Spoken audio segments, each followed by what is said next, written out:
The 14th of November 2017, Oak Park, Illinois. Mike Anderson's life is about to change.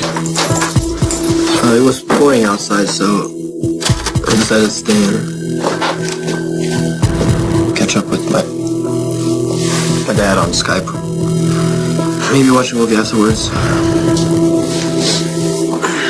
I remember it was dark. My girlfriend was running late that night, so I was all by myself in the apartment. I decided to buy a movie and a couple of albums to listen to. Then this pop-up window appeared on my screen. It was saying I had to install the software so I could see the movie I wanted to see. It looked like a million other pop-ups I've seen before. Anybody would have clicked it, right? So I clicked it. All those work emails I've saved on my home laptop for safety reasons. That one document with all of my passwords. 2 years worth of pictures. Hold on. Forever. I thought I could fix it. I called my friends from IT. Yeah, I did that. You sure? But nothing. At first I was mad.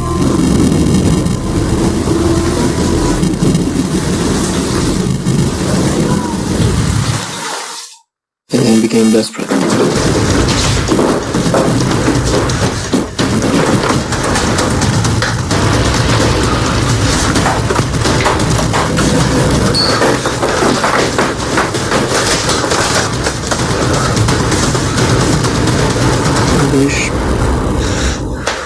I really wish I had an antivirus on my Mac at that moment.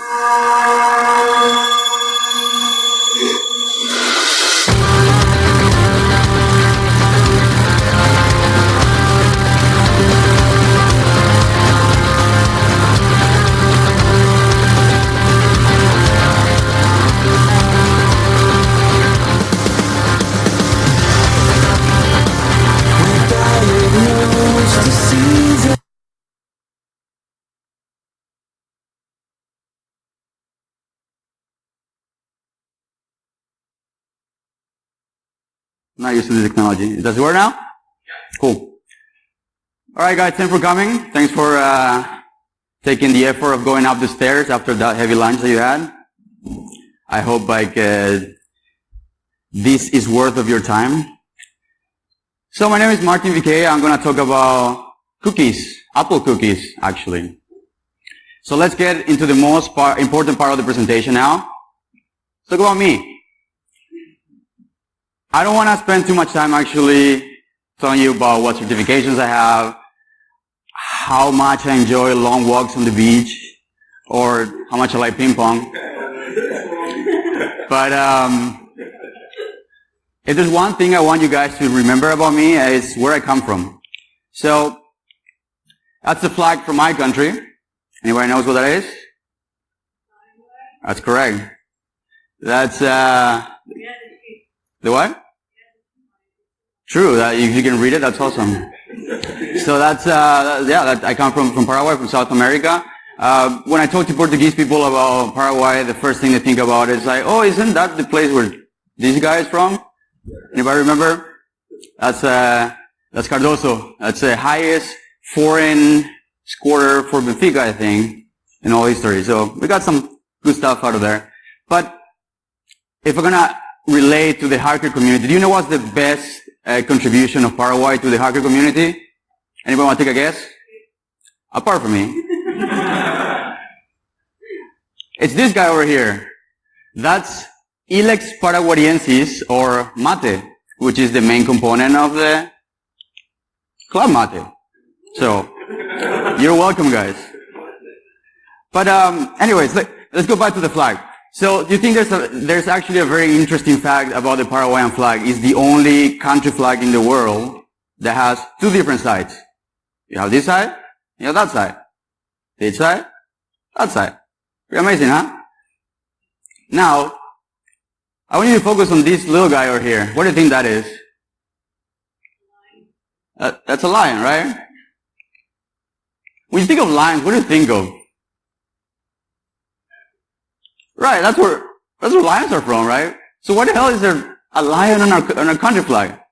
No clue. The only lion that we actually had in the zoo actually died last year, so. Yeah. Anyways, the reason I want to talk about my flag is because I feel it represents a little bit what I've been going through the last year. So I've been in the IT security business for about 6 years now. And I started out as a security consultant, doing a lot of work on the offensive side of things, pen testing, social engineering, you name it. So you could say that I started out on the red spectrum of IT security. But this year I took a turn, and I felt like I wanted to feel what the other side of the IT security people feel like. What are the pains that go? So I went from the red side to the blue side. And now I'm actually an IT security manager for a company here in Lisbon. Let me tell you a little bit about that jump, what it was like. So I went from traveling all over the world, bringing Honage to everywhere I went, countries all over the place. And now I'm doing more fancy, more interesting, more exciting things like risk management and PCI compliance. Yeah, you know what? You might laugh. That's okay. That's understandable. But you know what? It's actually very good because you actually start to understand what is that people go through every day, the people who are dealing with the IT security side of business, what are the business needs and things like that. But yeah, it's been quite an interesting year for me in that regard. Now let's go back to the PCI thing. Just tell a little story about what I've been working this year with. If you're familiar with the PCI standard, it's a data security standard for all the companies that deal with credit card transactions. So there's a bunch of security requirements that you as a security officer, if you're in charge of compliance, you have to go through them and see whether you're already compliant or you need to do some sort of action, remediation actions in order to bring your company to compliance. Now there's this one item that really caught my attention, which is requirement 512, which says, for systems considered to be not commonly affected by malicious software, you need to perform periodic evaluations to identify and evaluate evolving malware threats in order to confirm whether such systems continue to not require antivirus software. So, pretty straightforward. Horrible, I know. Pretty straightforward. If you have systems that need antivirus, install antivirus on them. So this is actually quite easy to do when you have a Windows environment. Now when you have an Apple Mac environment, there's a lot of conflict, let's say. People who think that they require antivirus, and there's people who don't really think that they require antivirus. Now before I tell you what I think, I want to know what you guys think. So, can you all grab your phones? Do you have internet access? If you wouldn't mind, where did I put this? Would you go to this site, www.menti.com, insert that code, and tell me what you think? I'll give you a few minutes.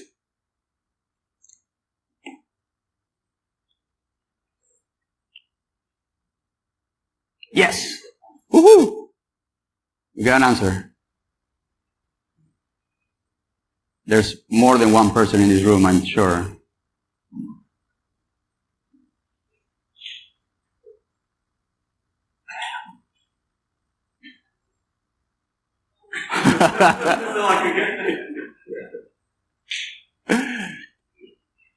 Anybody else who wants to vote? Haven't been able to yet?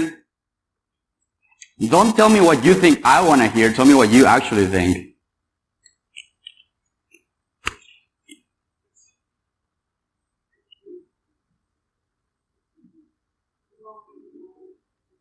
What?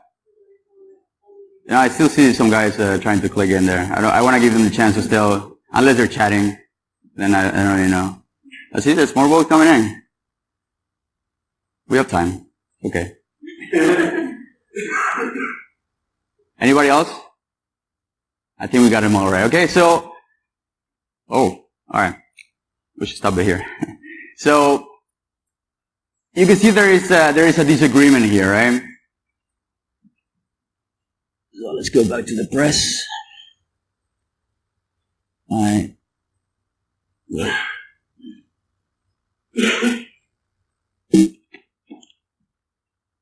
There we go. So that's the situation that I was caught in. Some people arguing that yes, we need to install antivirus on Macs, and some people said no.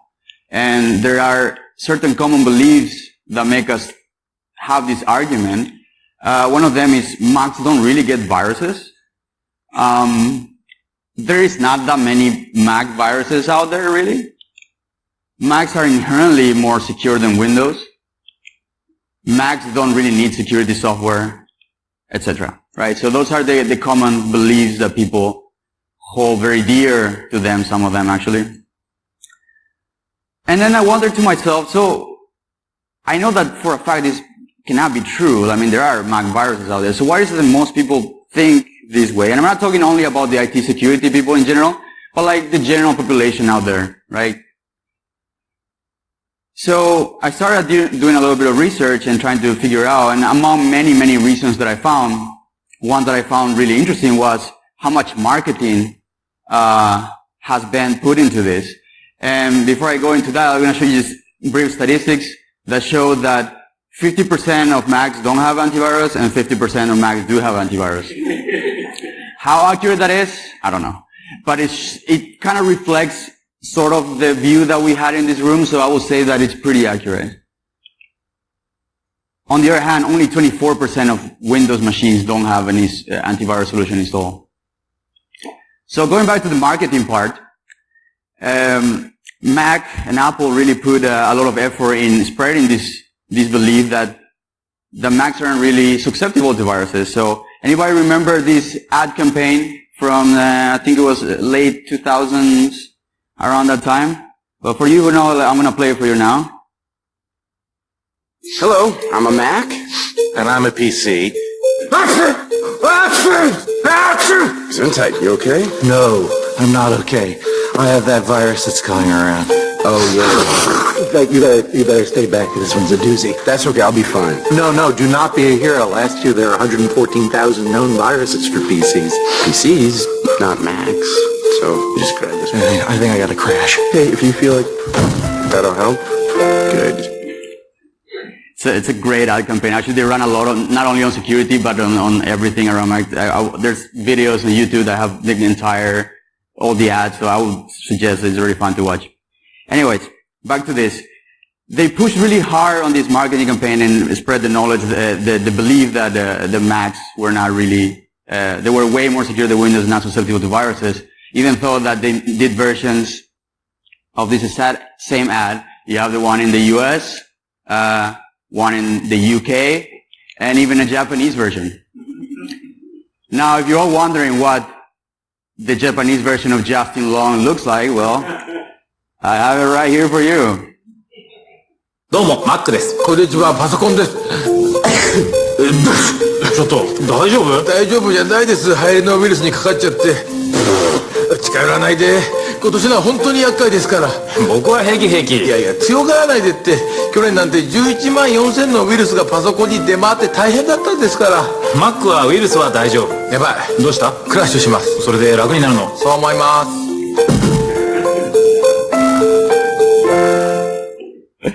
Yeah, really strong.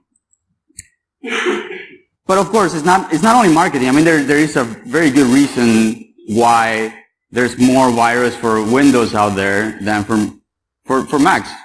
Obviously, the economics play a big role in here. If I'm a malware creator, there's a higher likelihood that I'm going to encounter a Windows machine out in the wild. So why would I spend time creating a malware for Macs? So you can see, at the moment, around 81% of the global population of desktops are running Windows, whereas Macs are not even 15%. However, there are a lot of Mac malware out there, and they're increasing actually. You can see here in this graph, that's been quite a bit of a hike in the amount of malware for Mac detected last year. And a big amount of those are actually Trojans, not only spyware or adware, malware.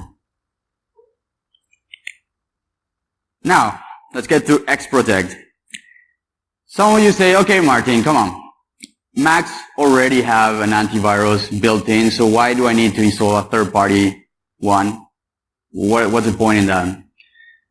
So that built-in antivirus or anti-malware solution that you might be thinking about is what's called Xprotect. The problem with Xprotect is that it's strictly reactive. It doesn't have any sort of heuristic or generic detection. And it's designed to find a very small handful of existing threats. There's also a very big window between malware discovery and when they actually ship it to the Macs out there in the database. And this is very important. It only scans for malware in files downloaded with certain applications. So Safari and iMail and such as those. And it doesn't scan for malware when files are copied in the Finder from CDs, USBs, network volumes, any of that. So, I don't know if you would want to rely on that one. Of course, it's a very good first line of defense, but I wouldn't say it's enough. And then we get to the usual line. And I know some of you are already thinking this. Skilled hackers and cyber criminals can bypass most anti-malware solutions with this, so why bother, right? So are antivirus really useless then? Well, I would say it depends.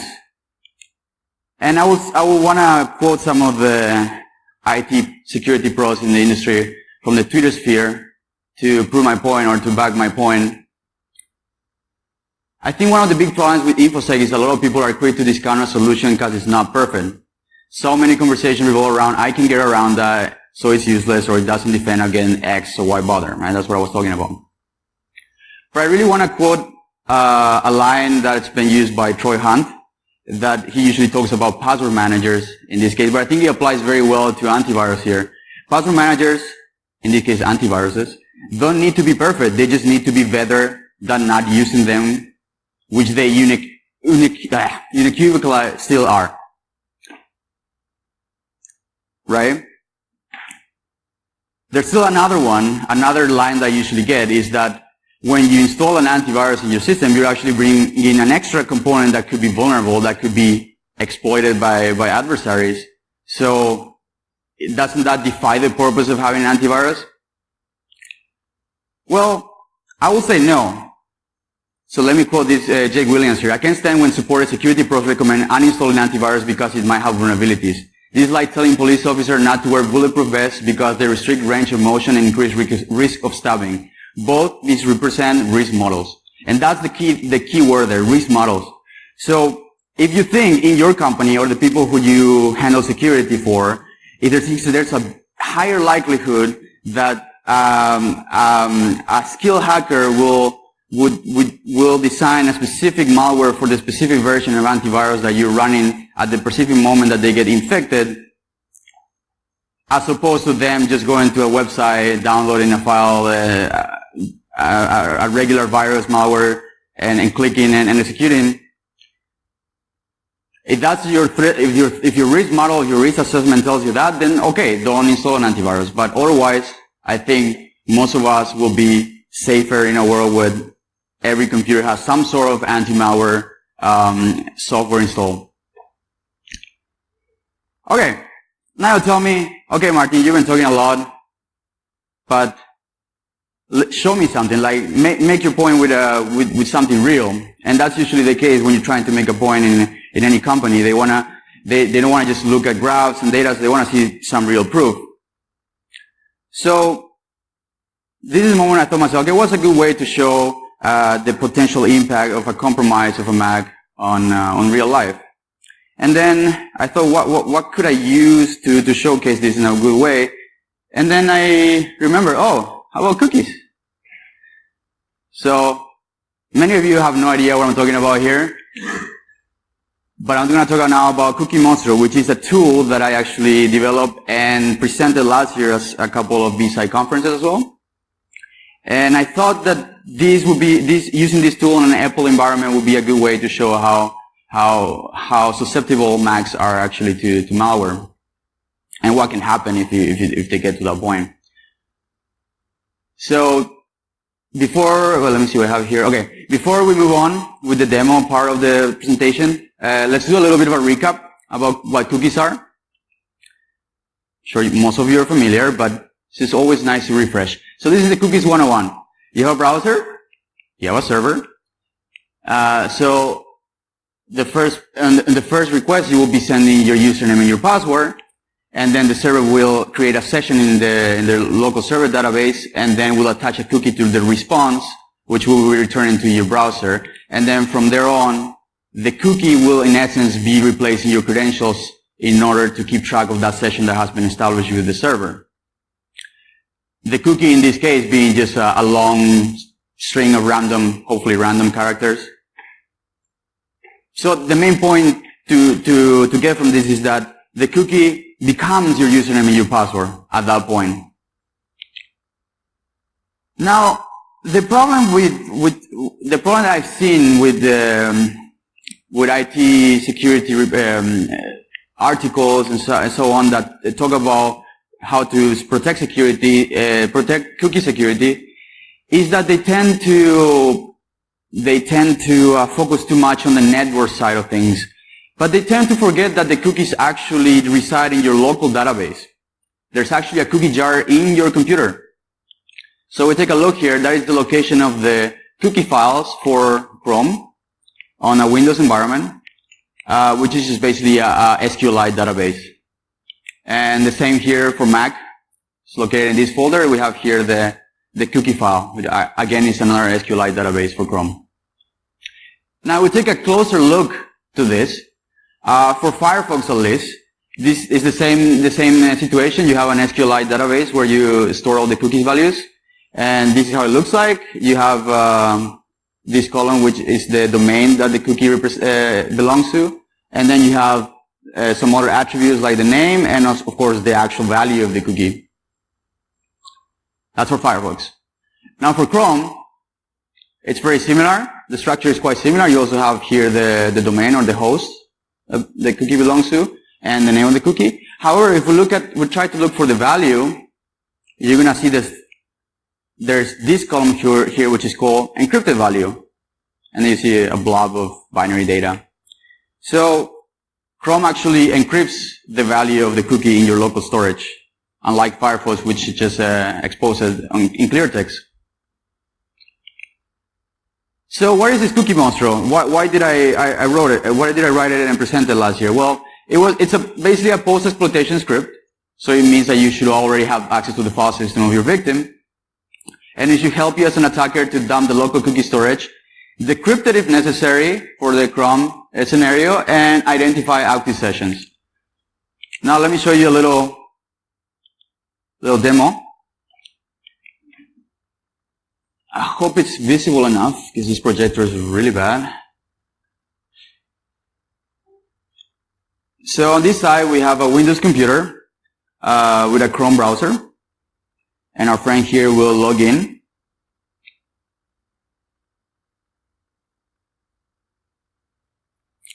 Two-factor authentication, of course.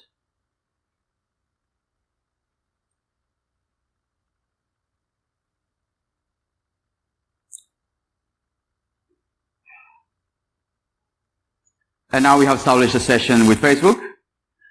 One important thing I want you to notice is that this is the IP that we're coming from in that particular case. Now, this particular Windows machine has already been infected. There is already malware running there. So in this case, we have an instance of, I don't think it's very visible there, but that's an Empire agent. And we're going to run the CookieMonstruo script from the Empire agent.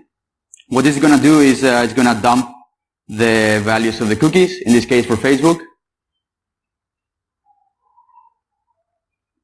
So we're going to copy that, and then we're going to write that in our attacker computer. So this is the attacker computer, and it's a Mac computer running Firefox. Now what we're going to do is we're going to connect to a VPN so that we change our IP address. So as you see, we're coming from a completely different IP address from a completely different country. And now we're going to import the values of those cookies. And as you expect, that will easily help us achieve the session hijacking.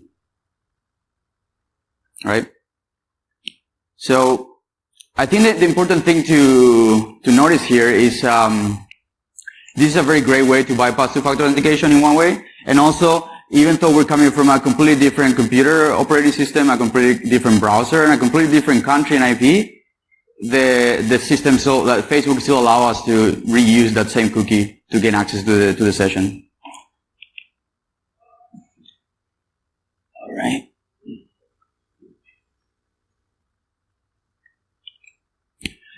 Now, if you remember, I have just told you a while ago in the previous slide that the cookies for Chrome in Windows are actually encrypted. So how was I able to just run a script and dump them?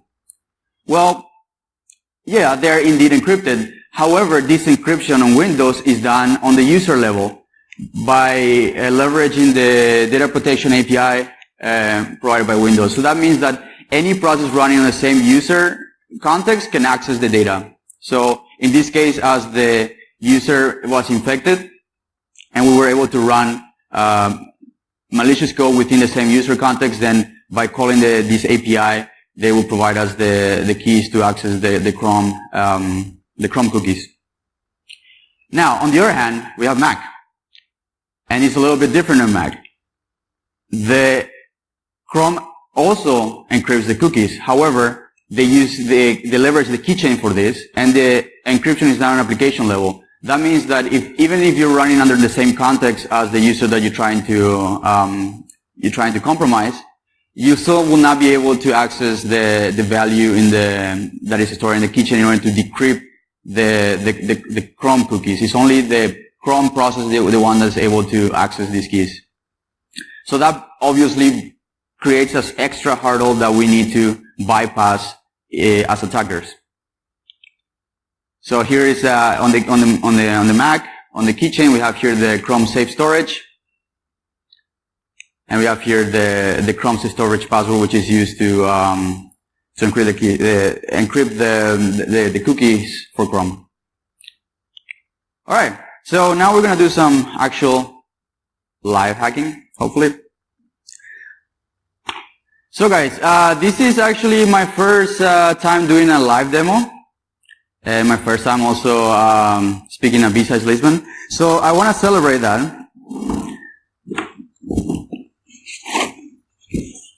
And I also want to make an offering for the demo gods.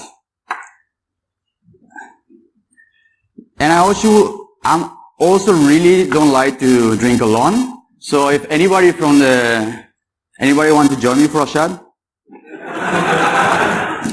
Thank you very much. Sorry?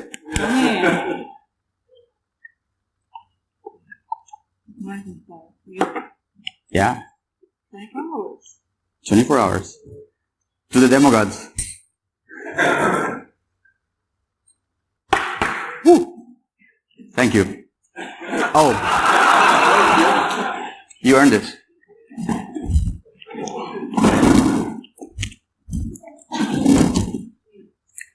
All right. Woo. I wasn't planning for that kick.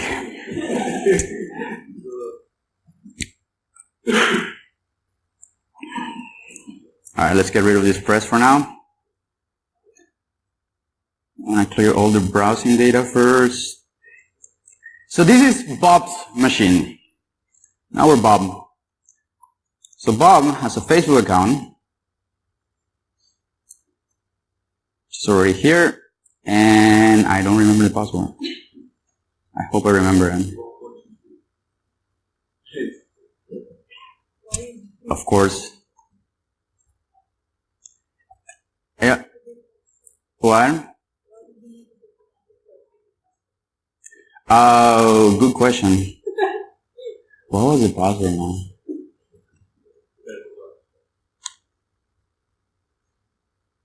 Oh no, sorry, I was not gonna do Facebook. I was gonna do Gmail actually. That's why it's not working. Never drink before doing a live demo.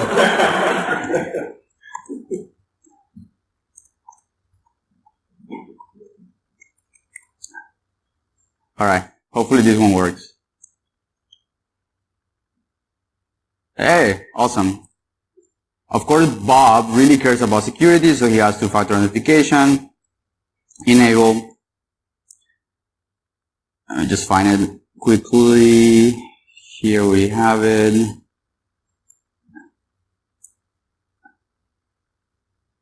All right, cool.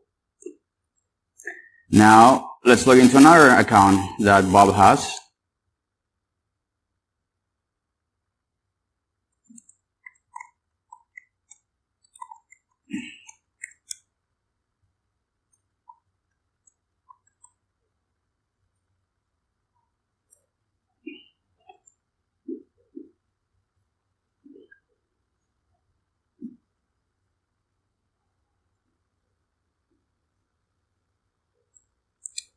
Yeah, never mind that. And a third one.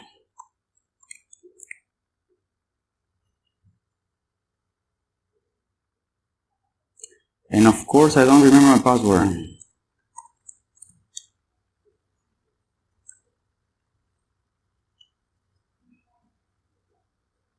Yep.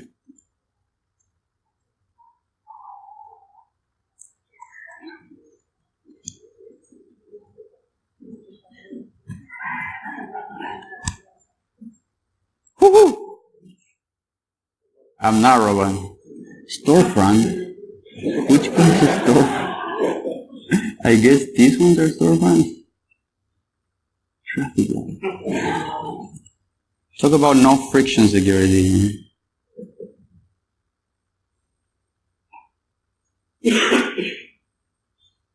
Alright, cool. We're in. Now,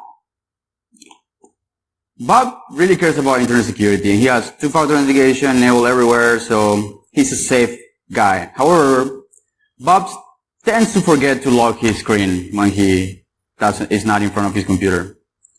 So then somebody comes along with a nifty little guy. Have you seen this one before?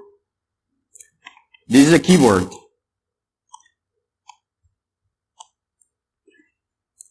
And this is what happens.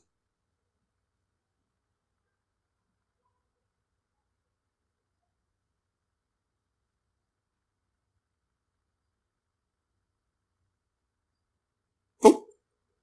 And now Bob's computer is compromised. By the way, fully updated Mac, no antivirus running, so there you go. On the other hand, here we have our attacker machine. Hopefully we got an agent. There we go. We have the agent here, just connected from Bob's computer. So we want to access Bob's cookies here. So what are we going to do first? We're going to download the cookies from his local storage.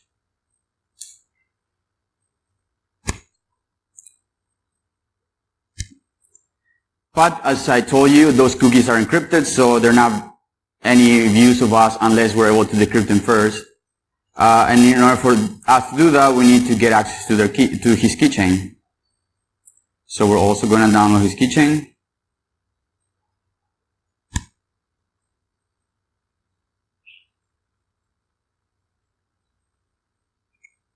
Now, where it's running, we just go back there. Everything looks fine.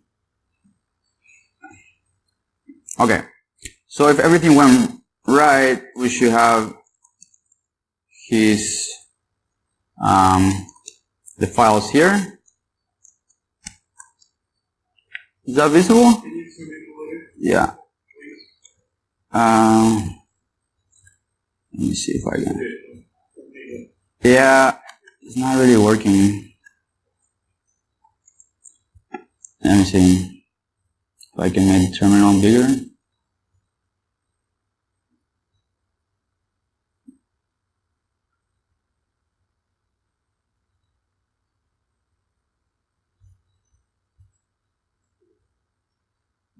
There we go. That's better. Awesome. So as you can see, we have the two files that we're looking for there, the cookie database and the keychain database. Now, the keychain obviously is protected by a password. So this is where your creativity comes in as a hacker in order to get that from Bob. So Empire is actually quite cool. There's a lot of modules that you can use to try to get this, but there's one I really like. It's called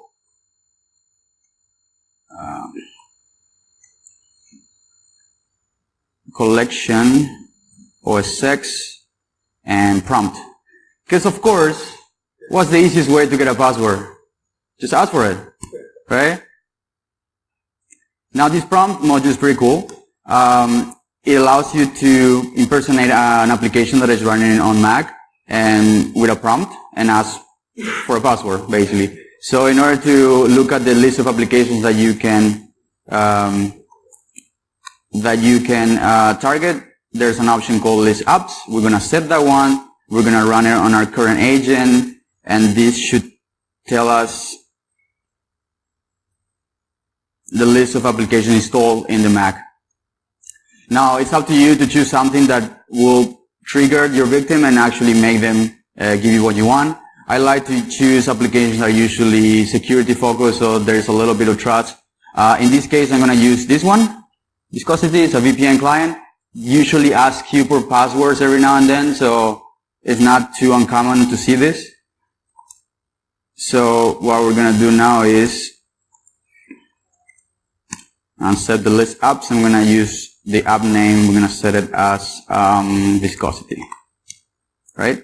And we're going to run this, and hopefully that will trigger something. There you go. I don't know how visible that is, but it says Viscosity requires your password to continue. How many of you would put your password in there? I know I would. That's very annoying. Believe me, even if they ignore it the first time, you just keep sending that. At some point they're like too busy, they're gonna put the password in. I've seen that work. So now I'm Bob. I wanna continue with my work. I wanna get rid of this prompt. So I'm gonna put my password, which I hope I remember. There you go. So this is what we get as the attacker. Okay, now we got everything we wanted. We got the cookie database, the keychain database, and the password to the keychain. So now we have to decrypt the keychain, and for that we're going to use a tool called Chainbreaker, which requires the file, which is the login keychain that we have here, and the password, which we just got it from our victim. And that should give you the contents inside the keychain. And we're going to save that to a file.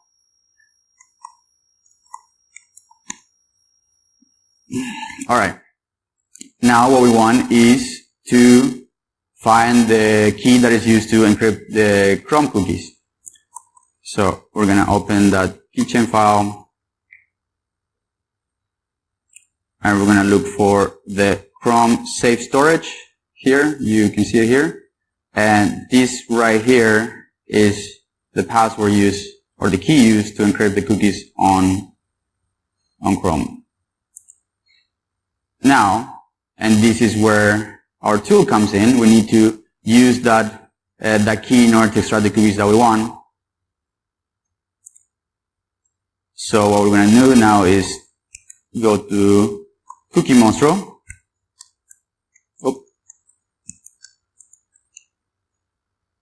We're going to run this.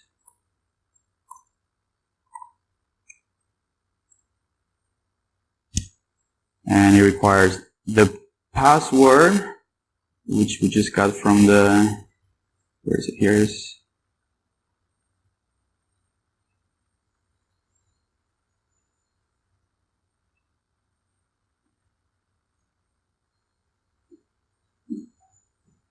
And the file,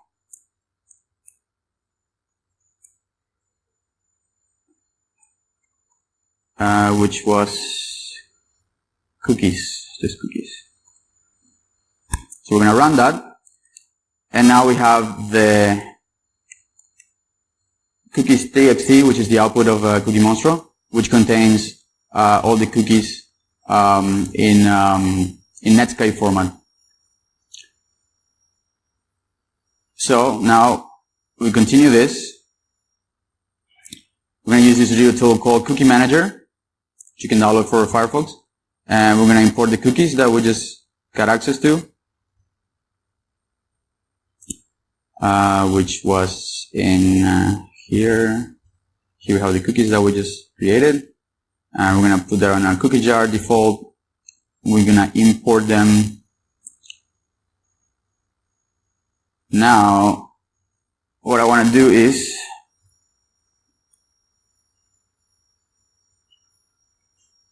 so our victim, he is technically placed in Portugal, right? So let's change our location. We're coming from, anybody wants to choose a country? We don't have VPN servers in Paraguay, unfortunately. How about Denmark? Those guys are, you can't trust them. Alright, so now we're coming from Denmark. We already had a Firefox instance. Yeah. So we already imported all the cookies, and now, if my offering to the gods was worthy enough, we should have access to the session of our victim. Yes. Great. And hopefully also for Outlook.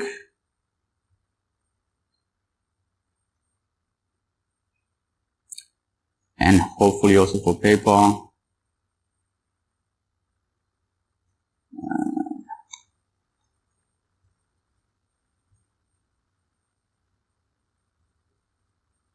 There we go. Cool. So that's how you get session hijacking. Pretty standard. Once you got over all the encryption and keychain things. Now, how do we take this to another level? One of the things I talk about in my previous last year's talk is how the importance of securing the access to your Google, Facebook, Twitter accounts, not only for the data that is stored on those, but also because we usually rely on these as means of logging into other systems. So in this case, we can go to Bob's account and we can see where this is actually being used. And for example, here you're going to see that this is also used for Dropbox. So that means that if you go to Dropbox, then technically you should be able to get to Bob's account as well.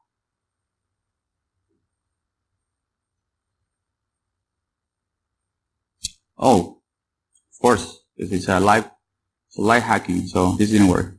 Okay, usually works. Try yourself at home. Usually works. Another problem that we might encounter is, now I have access to the session, but what if I want to take over the account? Well, then we can see we can try to change the password here. So let's go back to the Google account. Let's go to sign into Google. Fair warning, this might not work. Google is actually quite good at this. But if we're lucky, yeah, didn't work this time. Might have to do with our cookies. Let me see if I can import them back, and that might work. That's okay, because that's why I have several applications, because one of them is going to work today.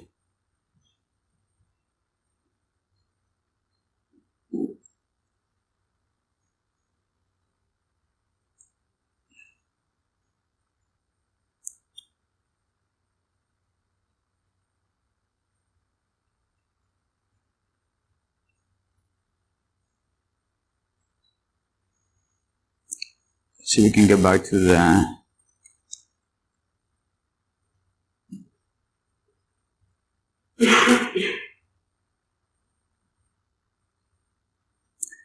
So last year it actually worked all the time. I think they got a little bit better at it. I've seen them doing more things, not only Google, but also Facebook and the others. So let's see if it doesn't work this time. Yeah, it doesn't work this time. But if it allows you to go in, what happens is that it asks you, usually what you have is your email account. You have a recovery account. In this case, for this particular account is the Outlook account. And then if you trigger a forget password, then you get the code on the other email, and then you can use that to compromise the Gmail account. That was the case, and it worked all the time last year. This year, they started asking you also for two-factor authentication. So if you have two-factor authentication enabled, it's not enough to only provide the code that you get on the email, but also the two-factor authentication code, and then it allows you to trigger a reset password. Of course, this is on the major players. However, it doesn't operate like that on all of them. So let's try, for instance, PayPal in this case.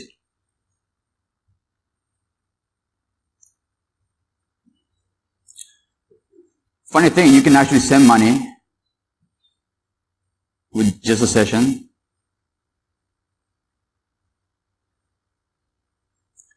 So as an attacker, I'm going to put my email here. So in this case, send you €1.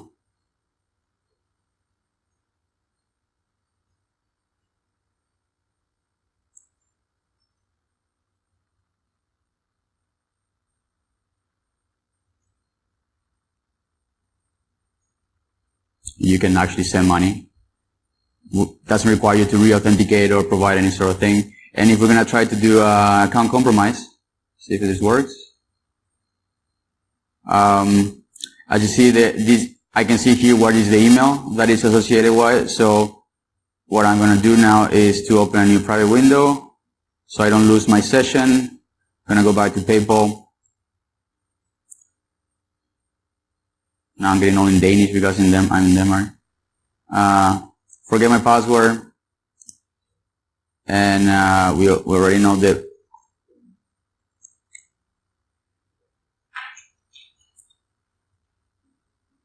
So she only gives you some options, right? You can either get an SMS to the mobile account that is registered with it. Obviously, we don't have access to that, so that's not an option. On this one, they ask if you want us to call you. The same, you need access to the mobile phone. But here, there's two different other options. One is you receive an email, or you answer some security questions. So let's go with the email one. And we have access to that. No, that's the money that I sent. Here's the code.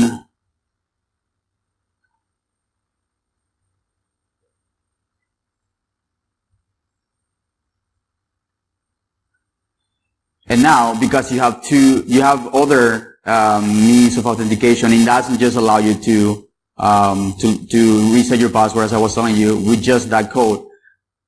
And we don't have access to the mobile phone or the security questions. However, you will notice that we have an active session, and if you go to security, you have a security questions here, which I can just easily update to whatever I want. What's the name of your first school? Whatever. What's the nickname of your oldest child? Whatever. Oh, yeah. No one. And we're able to say that, right? So now we go back to, where did I? Here we go. What's the name of your first school?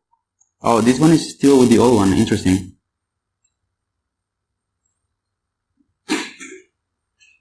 Okay, you probably have to change the question first, and then you go into the forget password. But it will work. I remember I put yes and yes for the other one. Oh, or I didn't. That's okay. Well, another option is actually to receive an SMS. But let's go back. Let's restart this flow. Let's see if now they updated my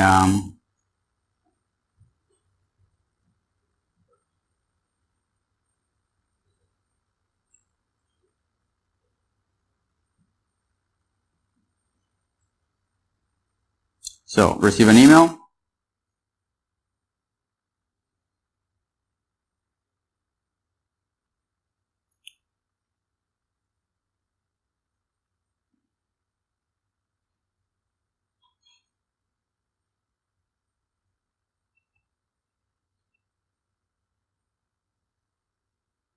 And hopefully now the security questions, yes.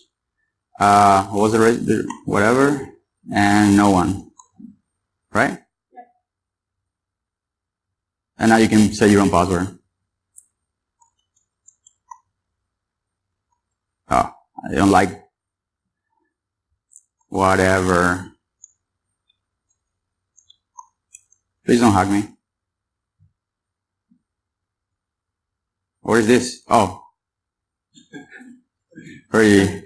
Oh my god, here we go again. Which ones are the bridges here? This one, and this one, I guess. Yeah, we passed that. And that's how you compromise via session hijacking.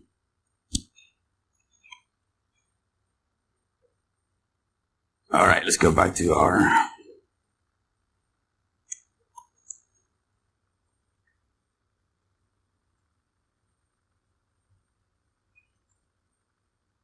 Right on time.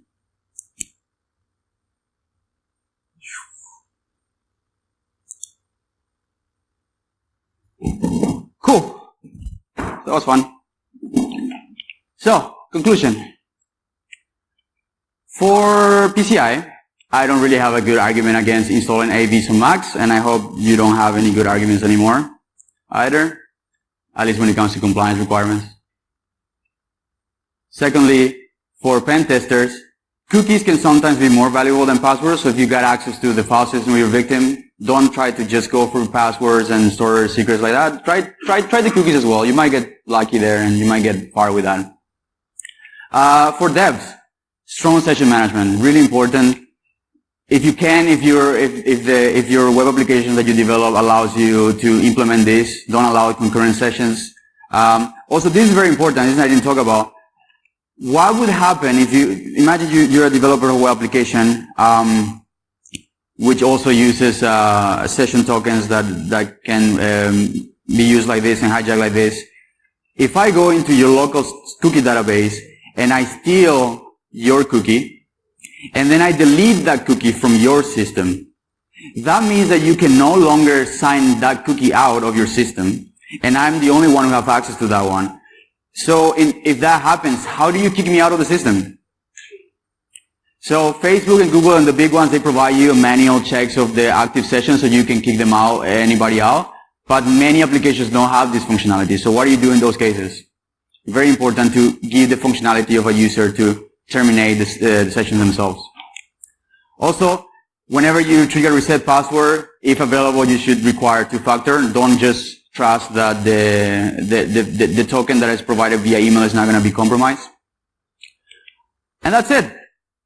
That's the end of my presentation. That's the link to the proof of concept, the original CookieMonstruo for Windows, the Python script for Apple that I just used in the demo.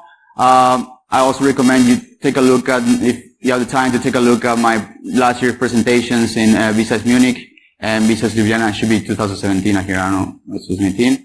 And credits to the intro video. It's actually it's a video that Bitdefender put out for marketing purposes. I just took it. I thought it was really cool. So anyway, so that's it for me. Thank you very much, guys. It's been a pleasure. Any questions?